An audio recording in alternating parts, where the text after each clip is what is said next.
What would you do if I sang out of tune? Would you stand up and walk out on me? Hope you never walk out on me.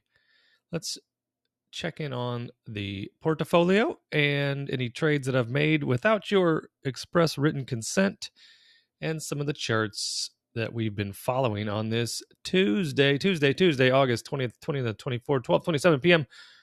inside the farm fields of Valparaiso, Indiana. New mood in the house. All three kids back at school. We're back from Saugatuck, Michigan. Had an amazing time there. We've been going there, I don't know, 20 plus years. I'd say we average about every other year.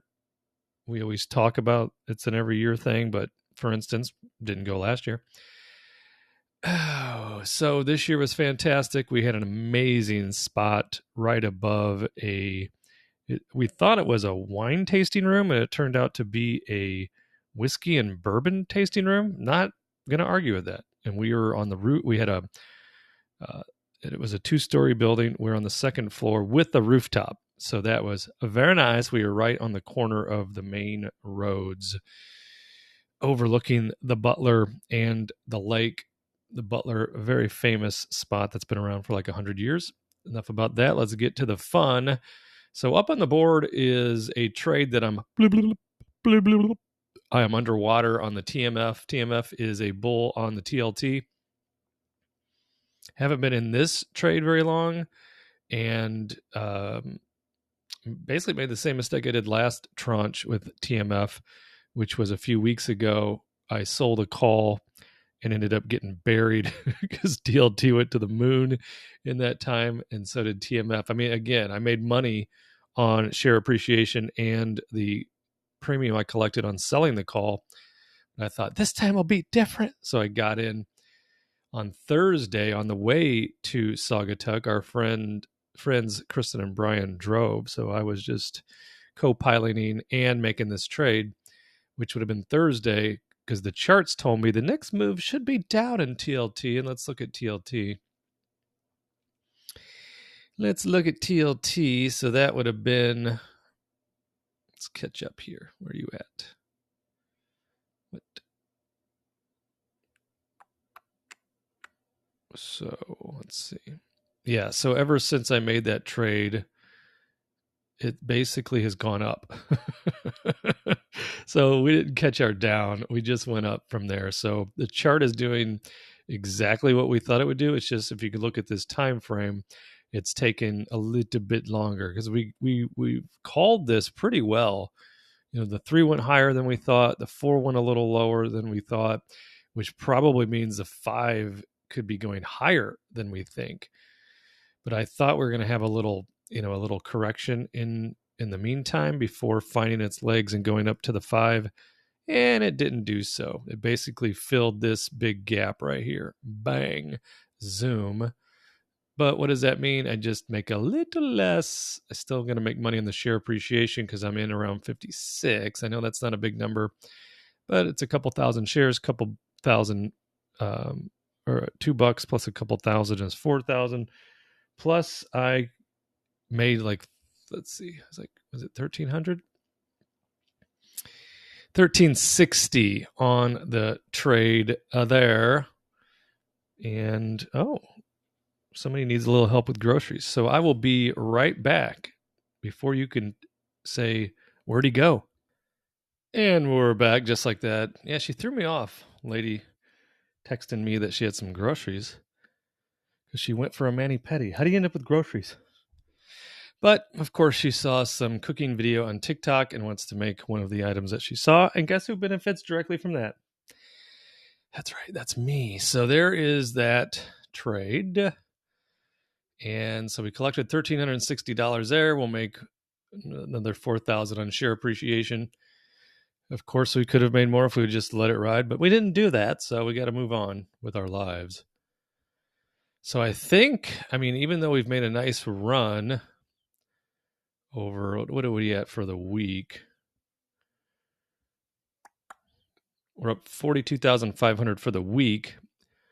And then just today, we were we were up 25,000 at the start, and we've come all the way down off of that, and we're currently down almost 9,000. So that's like a $34,000 swing.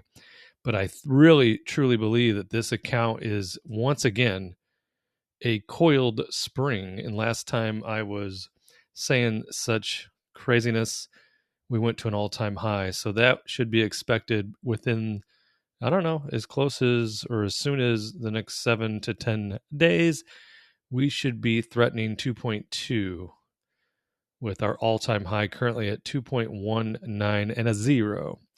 So that's that. I mean, if oil ever decides to come back around in conjunction with the precious metals and Bitcoin, look out. But it is going to happen, and sooner rather than later in this case. Speaking of Bitcoin, let's take a look at it now.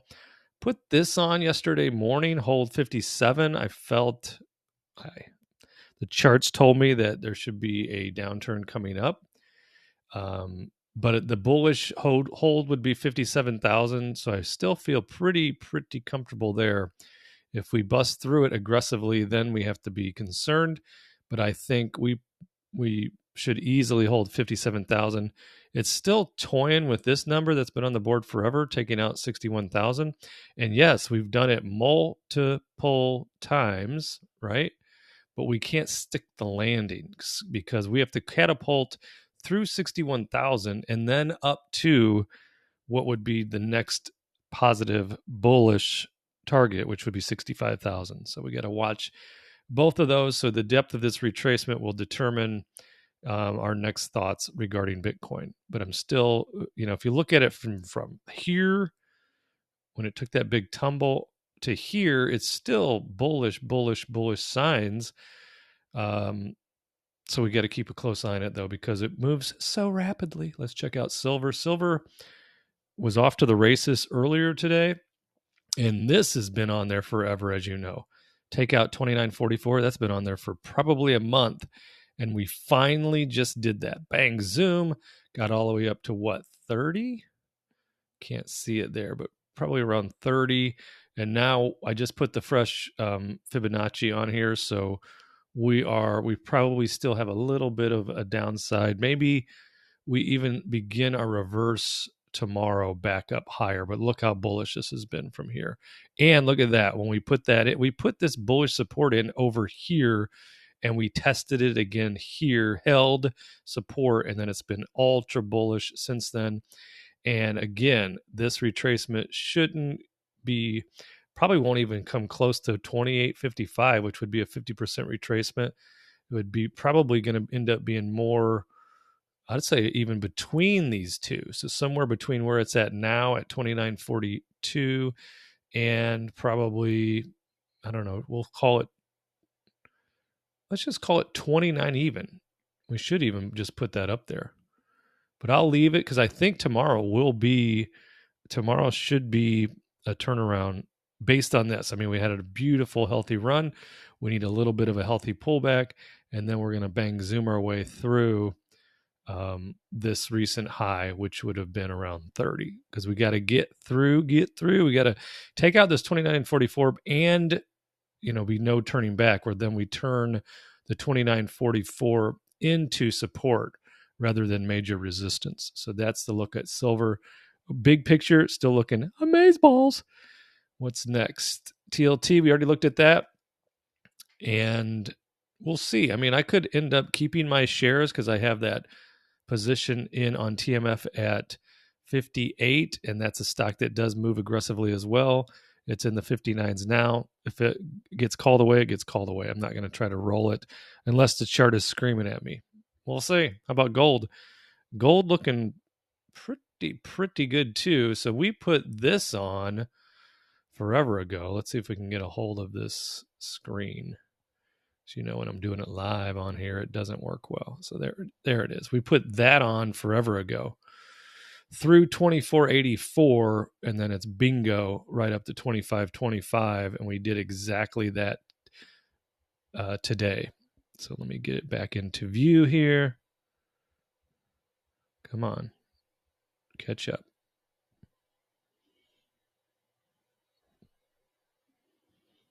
There it is. So we busted through the 2482 we were looking for. We thought we'd go up to 2525. Look what it did. It went up to 2530. Hello.